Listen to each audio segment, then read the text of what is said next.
So finally इतने इंतज़ार के बाद सीबीएसई क्लास 10th बोर्ड का रिजल्ट आ ही गया। सो लिटिल बैक स्टोरी क्या हुआ कि कल मैंने देखा कि बहुत से डिजी लॉकर एंड उमंग वगैरह के पेज पे आ गया था कि रिजल्ट कमिंग सून। एंड मैं भी थोड़ा डर गई थी। आई वाज लाइक कि हाँ, डिजी लॉकर का अकाउंट मुझे बना लेना चाहिए। बट मैंने बनाया नहीं, सोची कि थी हाँ बनाऊंगी बनाऊंगी रात में बनाऊंगी। सो आई वाज थिंकिंग दैट ठीक है। एंड उसमें आया था रिजल्ट कमिंग सून, तो मुझे इतना तो पता चल गया था कि रिजल्ट 15 से 20 अप्रैल के बीच में ही आएगा। एंड या उसके बाद मैंने उसके बारे में तो सोचा नहीं रिजल्ट के बारे में। एंड फिर मैं मस्त अपना नॉर्मल रूटीन करके फिर मैं लिटरली खाना खा के सो गई। तो जब रिजल्ट आया, जब सब अपने रिजल्ट खोल के देख रहे थे लिटरली, तब तो मैं सो रही थी। फिर जब मैं सो के उठी, मैंने सबका कॉल देखा and I really saw the message. And मैं तो भाई काँप रही थी कि भाई रिजल्ट आ गया, रिजल्ट आ गया। एंड गेस व्हाट, मैं उस टाइम सो रही थी। तो फिर जैसे-तैसे मैं उठी एंड तो फिर भाई मैं उठी एंड मैं पैनिक कर रही हूँ कि रिजल्ट आ गया, रिजल्ट आ गया, आर यू फॉर रियल? मेरी मम्मी सो रही है, सब कोई सो रहा है मेरे घर में। तो फिर मेरी दीदी आई एंड शी वाज लाइक कि एडमिट कार्ड कहाँ है? मैं और पगला रही हूँ कि मेरा एडमिट कार्ड कहाँ चला गया, बिकॉज़ मुझे याद नहीं कि मेरा एडमिट कार्ड रखा हुआ किधर है। एंड वो अलग पागल हो रही है कि एडमिट कार्ड लाओ, एडमिट कार्ड लाओ। तो फिर फाइनली एडमिट कार्ड आया एंड उसने सब चीज़ वेबसाइट पे डाला। तो मैंने वेबसाइट पे डाला। आई हर्ड कि बहुत से लोगों का वेबसाइट बफ़ कर रहा था, मतलब वो क्या कहते हैं, क्रैश हो गया था वेबसाइट, तो फिर खुल गया था रिजल्ट। बट मेरा एक ही बार में खुल गया था रिजल्ट। सो एंड मैं तो इतना डरी हुई थी, इतना नर्वस थी कि मैंने रिजल्ट की तरफ देखा ही नहीं। मेरी बहन ने ही सब चीज़ डाला, एडमिट कार्ड नंबर, ये वो रोल नंबर, सब चीज़ उसने डाला। एंड मैंने तो अपनी आंखें बंद कर ली थी। एंड फाइनली जब रिजल्ट आया तो उसने मुझे बताया कि मेरे कैसे कैसे रिजल्ट है, टेल यू कि कितने कितने मेरे मार्क्स आए हैं, सब। ओके, सो सबसे पहले है इंग्लिश एंड हमारे पास है इंग्लिश कम्युनिकेटिव इंग्लिश, ठीक है। सो उसमें मुझे मिले हैं थ्योरी में 75 मार्क्स एंड प्रैक्टिकल में 20 आउट ऑफ 20। सो ऐसे 100 में से मुझे मिले हैं total 95 marks in English. And हमारे स्कूल वाले जो है प्रैक्टिकल में 20 आउट ऑफ 20 दे ही देते हैं। नेक्स्ट है हमारे पास हिंदी कोर्स ए। उसमें मुझे थ्योरी में मिले हैं 70 मार्क्स। एंड देखो गाइज, हिंदी में I was expecting a little more, but I think ठीक ही है 70, बिकॉज मैं उतना कुछ मतलब ऑल्दो मैंने हिंदी पढ़ी थी पूरे साल, बट एग्जाम हॉल में मुझे पता है मैंने क्या करके आया, तो आई थिंक 70 ठीक ही है। But even though I was and फिर वही प्रैक्टिकल में 20 मिले हैं। So out of 100 it is 90। Then we have mathematics basic. लो भाई, इस साल तो सबको पता है कि मैथ्स के पेपर में क्या ही तहलका मचा था।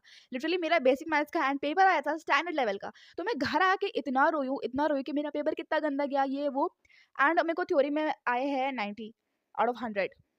सो it is not bad compare to, मैं इतना घर आके रोई हूँ। सो आई थिंक 90 मार्क्स ठीक ही थे मैथ्स में, जिस हिसाब का पेपर बना था भाई साहब। मैं तो घर आके इतना रोती, एंड मैंने कैलकुलेट किया था मेरे 60 से मार्क्स आ रहे थे। पता नहीं मेरे आ गए 90, so I am happy for that. And फिर थे साइंस में इस बार, जबकि मेरा पेपर अच्छा गया था, आई स्कोर्ड 86 आउट ऑफ 100। चलो मैंने तो बता दिया प्रैक्टिकल में 20 आउट ऑफ 20 मिलते हैं। I scored 86 out of 100। Now this was unexpected, because यही मेरा एक जो है स्कोर था सब्जेक्ट का, जो मेरे 80s में आ गया, बिकॉज़ बाकी सारे मेरे 90s में। So I was quite quite disappointed कि भाई मेरा साइंस पेपर तो ठीक ही गया था, तुम 86 तो नहीं बन रहे थे यहाँ मेरे obviously, like so I was disappointed about that. And I found it a little bad कि भाई कैसे इतने गंदे मार्क्स आ सकते हैं साइंस में, बिकॉज़ प्री बोर्ड्स में भी मुझे साइंस में अच्छे ही मार्क्स आते थे। सो या एंड मेरे पापा ने बोला है कि you should give your paper for reevaluation. So I am thinking that I will give my science का paper for reevaluation. So let's see क्या होता है। And then we have social science. Now social science का paper मेरा बहुत अच्छा गया था एंड पेपर भी बहुत आसान था। एंड ऑब्वियसली एसएसटी का एग्जाम लास्ट था, तो अलग ही लेवल की खुशी थी भाई साहब। लेकिन क्या हुआ था कि देखो 4 दिन की छुट्टी थी, उसमें से मैंने 2 दिन तो वेस्ट ही कर दिए थे। वेकेशन मोड में चली गई थी, 2 दिन वेस्ट किए एंड 2 दिन में मैंने पढ़ाई की। एंड या सही था, पेपर भी काफ़ी आसान था। So I scored 100 on 100 in SST. Yes guys, I am also quite, मतलब it was predictable after after I give my exam. मुझे पता था कि 100 तो आ ही जाएंगे, बट स्टिल मतलब बेनिफिट ऑफ डाउट रहता है। So I scored 100 on 100 in my SST. तो सही था, मुझे फिर भी लगा था कि मैप में कहीं कट ना जाए, तो फिर भी 100 आ गए, तो चलो इट्स गुड। एंड फिर मेरे पास एडिशनल सब्जेक्ट है इंफॉर्मेशन टेक्नोलॉजी आईटी, तो वो भी है, काफ़ी अच्छा गया मेरा। एंड प्रैक्टिकल इस बार हम लोग का थोड़ा सा हार्ड था, फिर भी प्रैक्टिकल में चलो 50 आउट ऑफ 50 तो मिल ही जाते हैं। एंड थ्योरी भी पेपर बहुत ज़्यादा आसान था, एक दिन का गैप मिला था। I was at first panicking कि भाई एक दिन का गैप में मैं करूँगी क्या, बिकॉज साल भर तो पढ़ते नहीं आईटी। बट थैंकफुली बहुत सारे मुझे रिसोर्सेज मिल गए थे, जिसके से मैंने आईटी पढ़ ली लास्ट डे। एंड या आई scored 100 on 100 in IT. So that was my result and मेरी ओवरऑल परसेंटेज आई है। तो मेरी ओवरऑल परसेंटेज आ गई 95%, 475 out of 500, which is okay. I won't say कि it is बहुत अच्छा, but I would say it is good only. And but I was expecting 96%, but 95 आए हैं। एंड या एंड अगर हम बेस्ट 5 को जोड़े तो आई थिंक 92 पॉइंट समथिंग बन रहा है, which is actually very come.